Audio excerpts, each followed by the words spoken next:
And you're not cut out to lead, little brother. That's what my brother said right before signing the paper that fired me from the very family business I dedicated the last 15 years of my life to. They thought I'd disappear, but what they didn't know was this.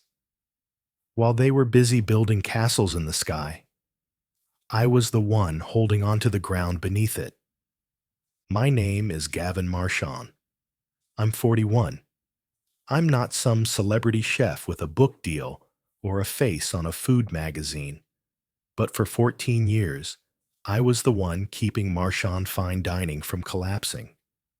Whether it was the onion soup in Providence or the perfectly chilled white wine at Lemire in Boston, down to the minute.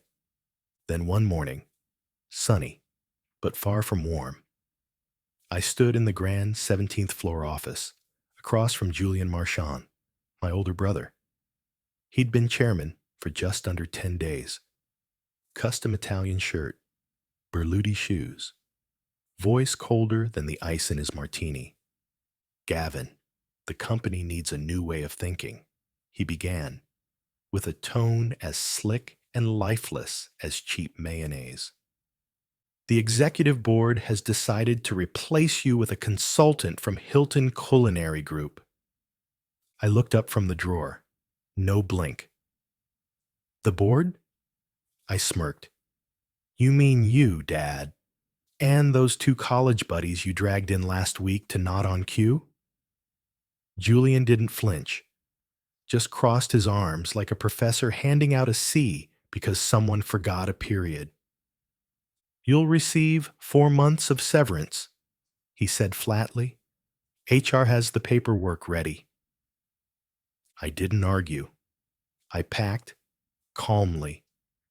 Every photo, every grease-stained notebook, pieces Julian would never understand.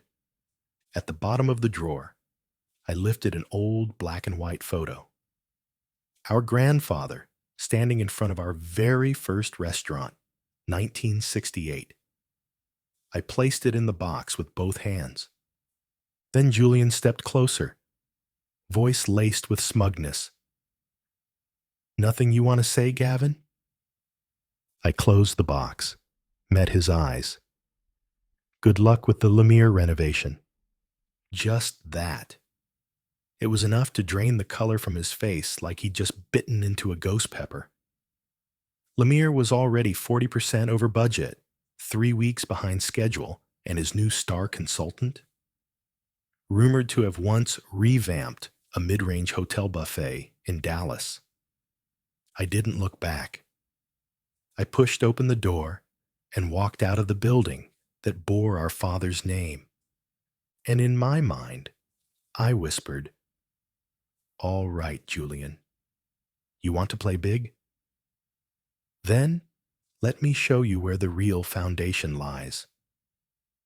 Julian didn't know, or maybe he'd forgotten, that 4 years ago, on a rainy evening out on the porch, our father once turned to me and said, "Chefs can be replaced, menus can change, but land never loses its value." He said it while I was rubbing a fresh burn on my arm from a failed smoked duck experiment. I didn't smile, didn't reply, just nodded. But I didn't write those words down. I stored them, quietly, inside every decision I made afterward.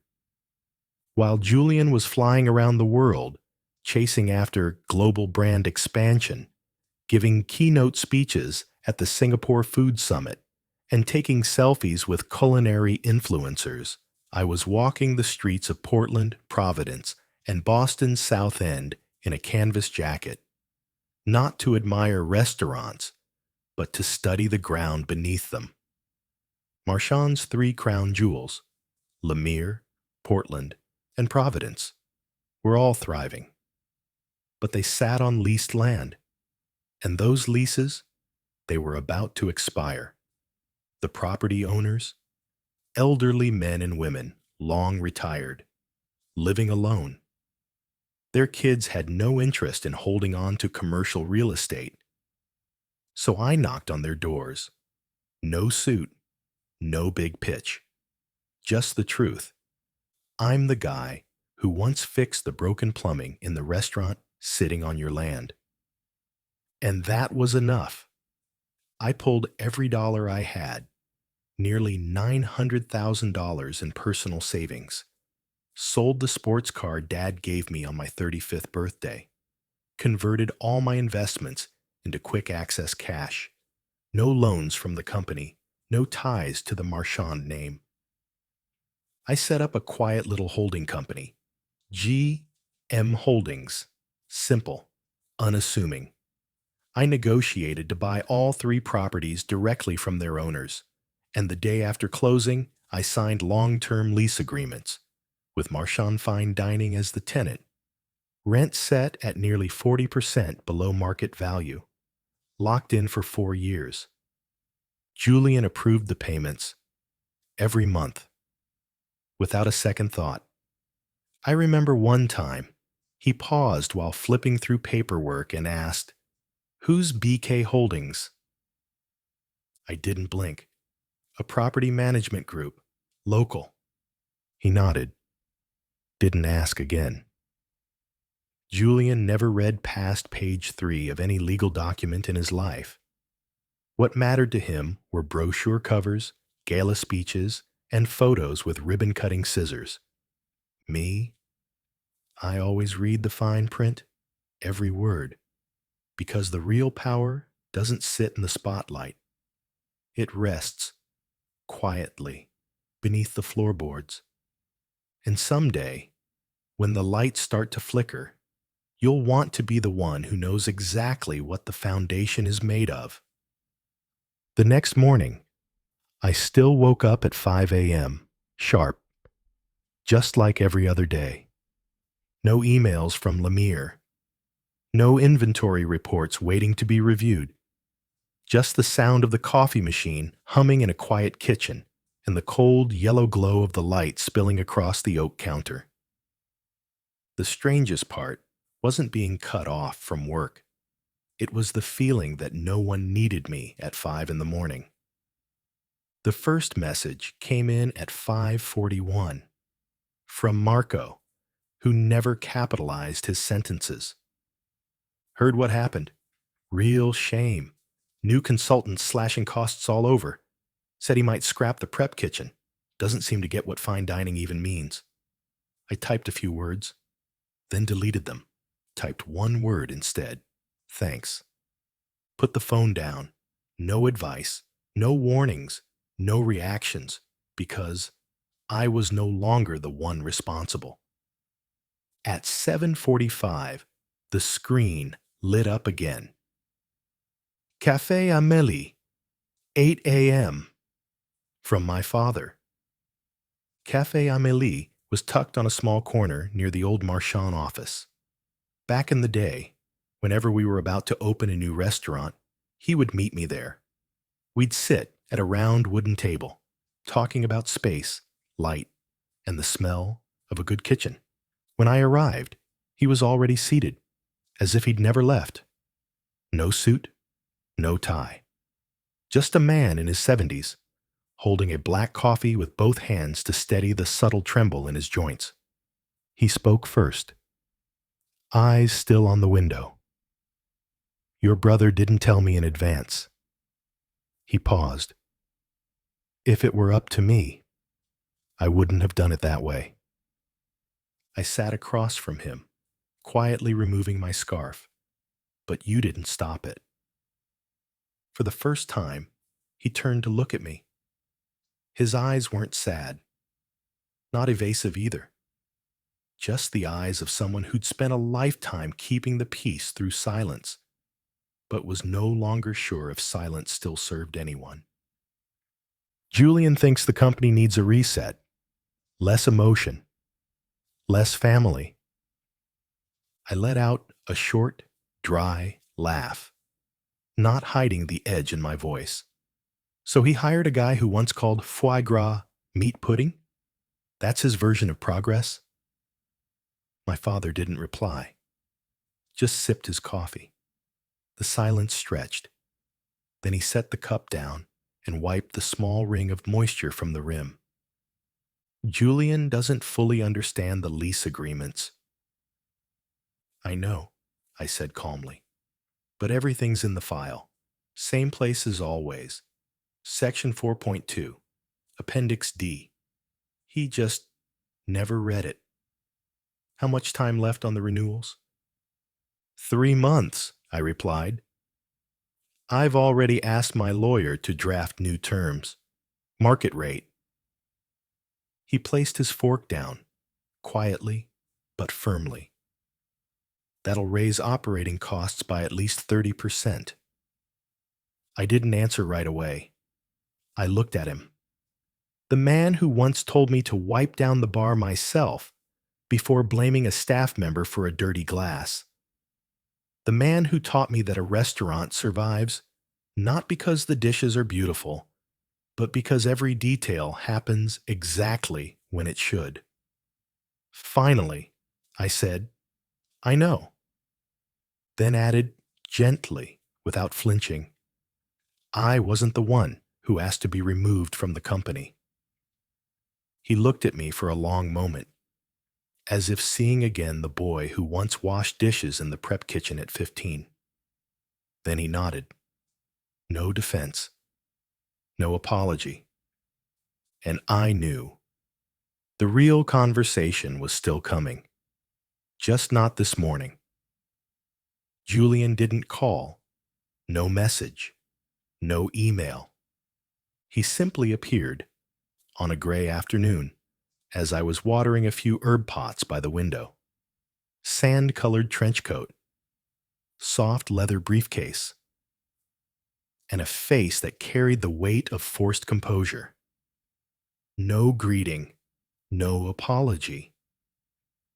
Some documents are missing, he said, his eyes scanning the living room before pausing on the bookshelf behind me. Your filing system is a mess. I set down the watering can, wiped my hands on the apron. Everything's still there. Organized by restaurant, by department. If the person replacing me is as competent as you say, they'll find it.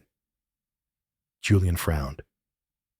He wasn't used to being spoken to like that, especially not in such a calm, unshaken tone. I need the renovation plans and the contracts with the wine suppliers.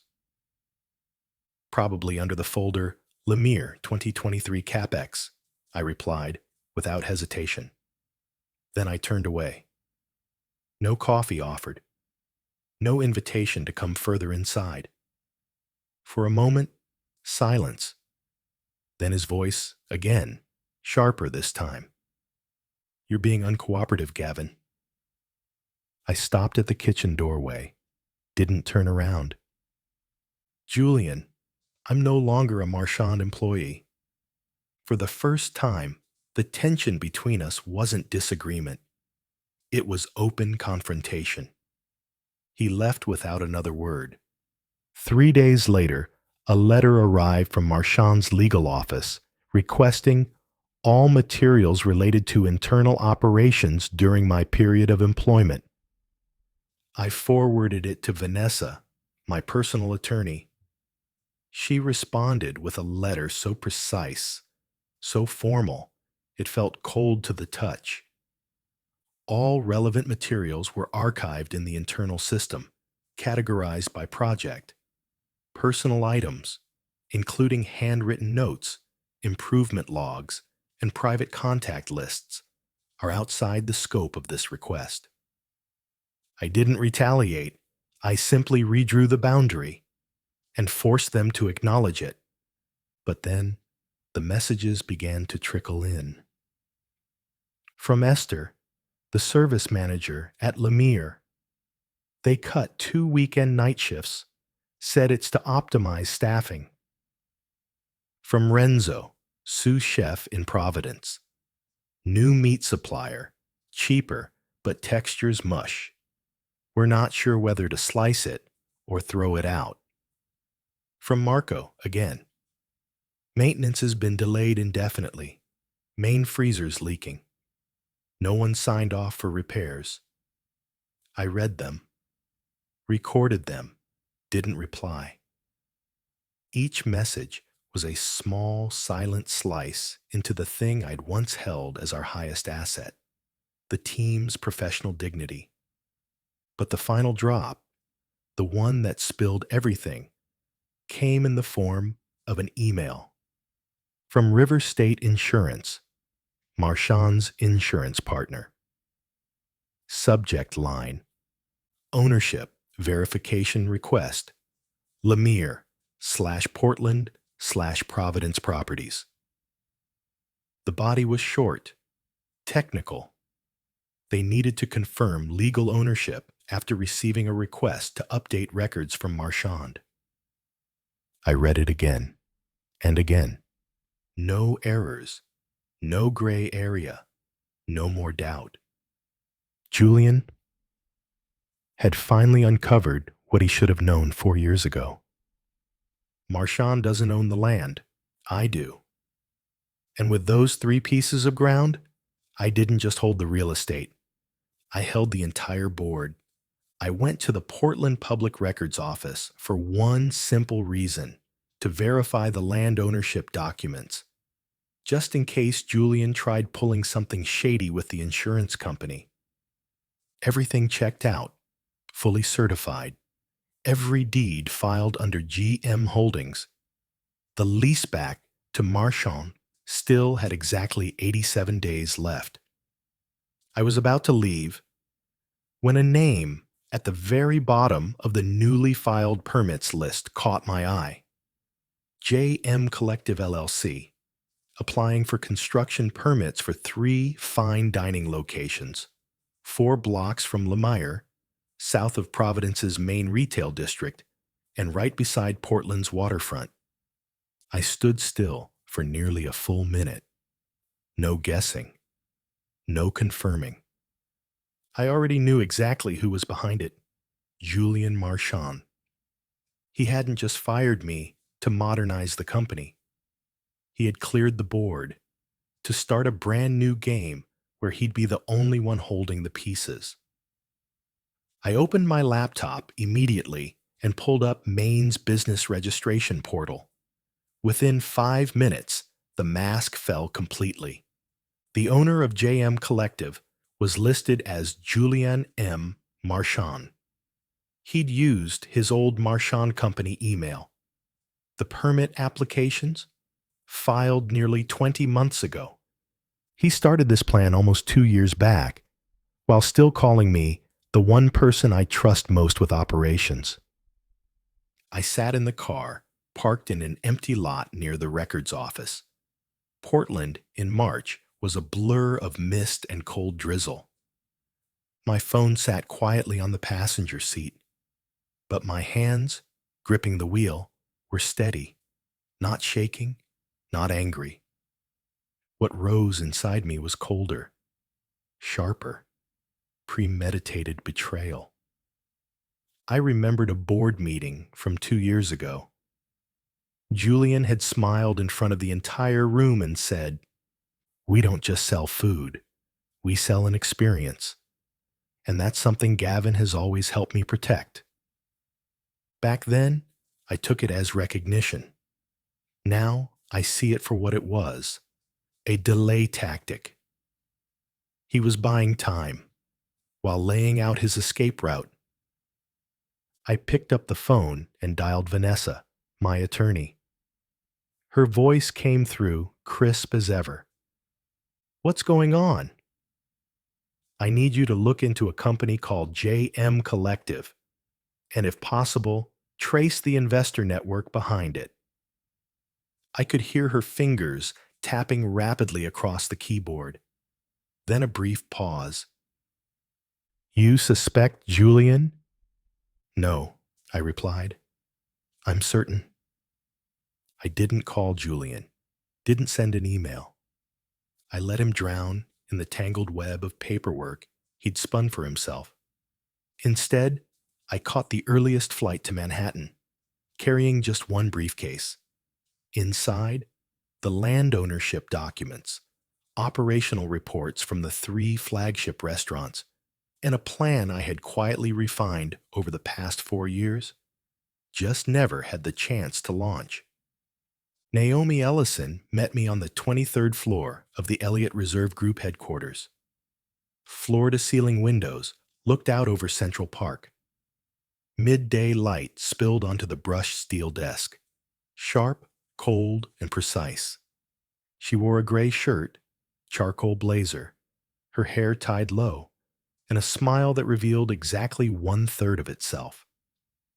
3 years ago, I turned down her offer out of loyalty to Marchand.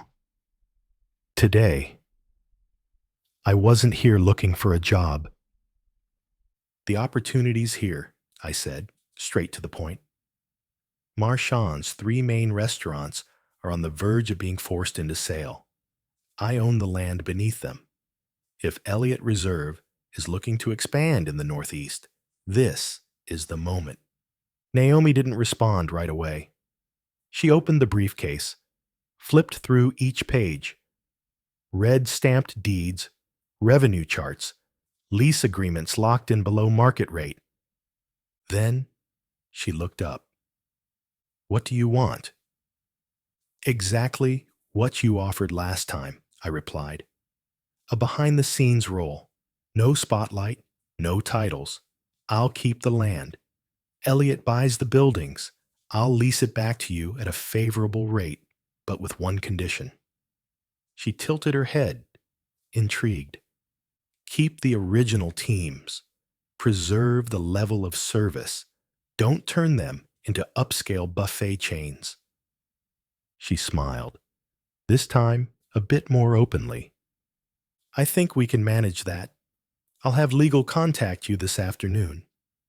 As I stepped out of the building, Manhattan's chaos roared beneath my feet.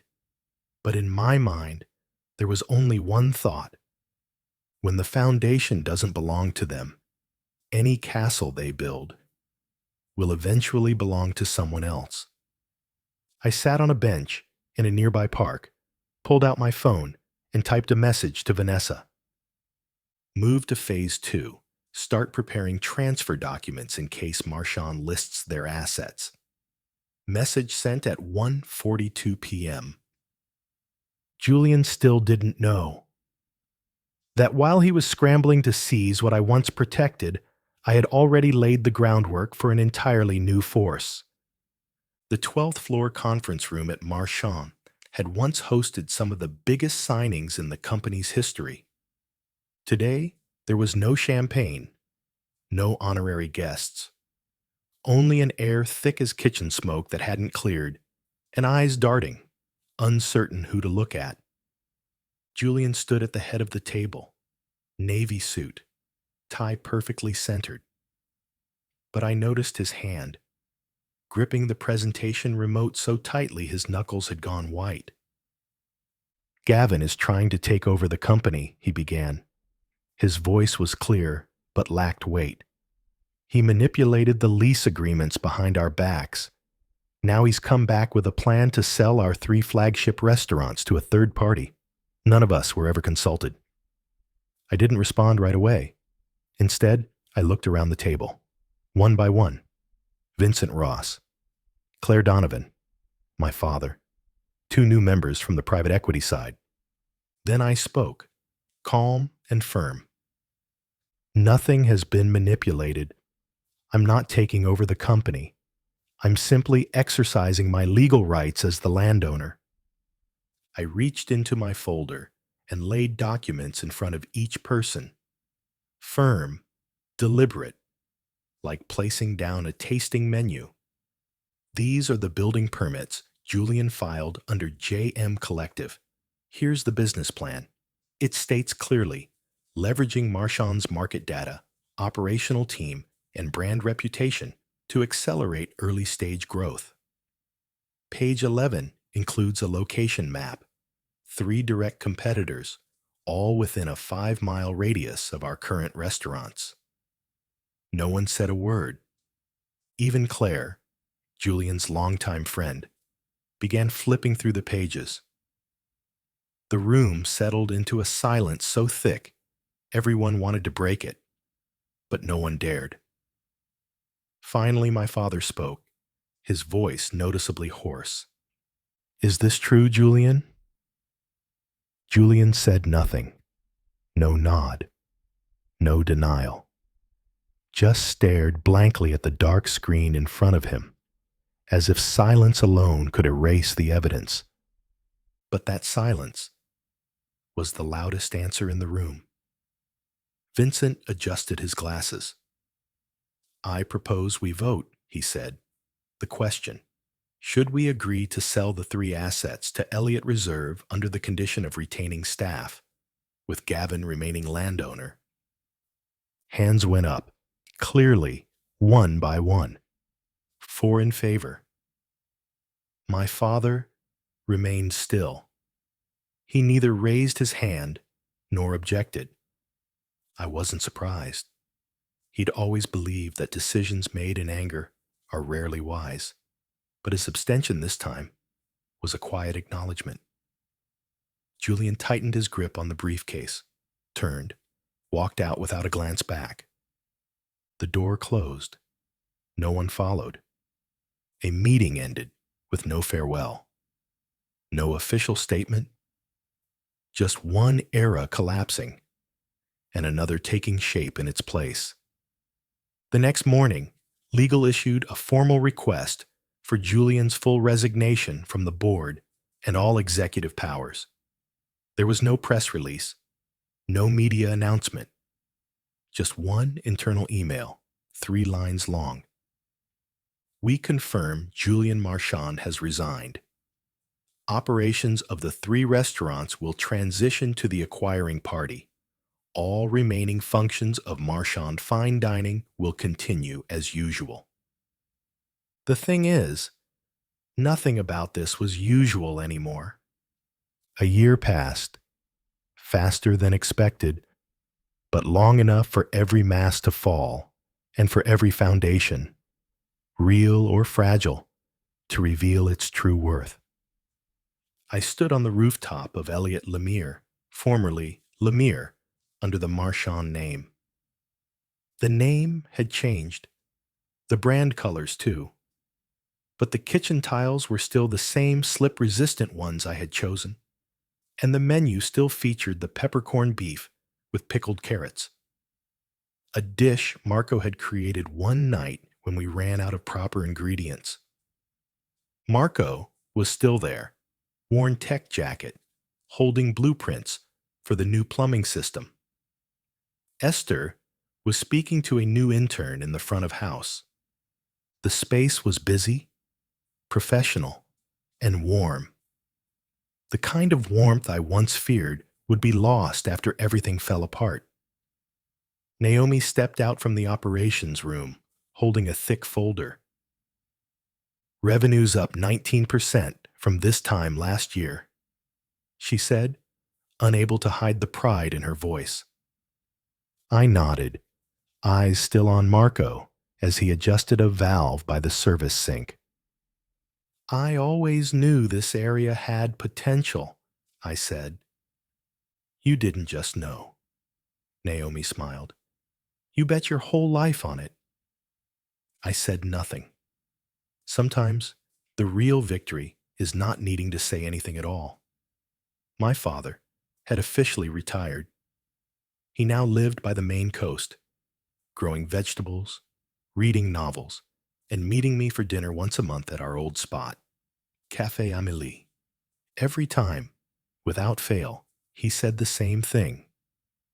"You did the right thing, not because you won, but because you never betrayed yourself." As for Julian, JM Collective filed for bankruptcy after just 8 months. All the flashy designs couldn't salvage a concept with no soul. Beautiful plating couldn't hide a cold kitchen and a disconnected crew.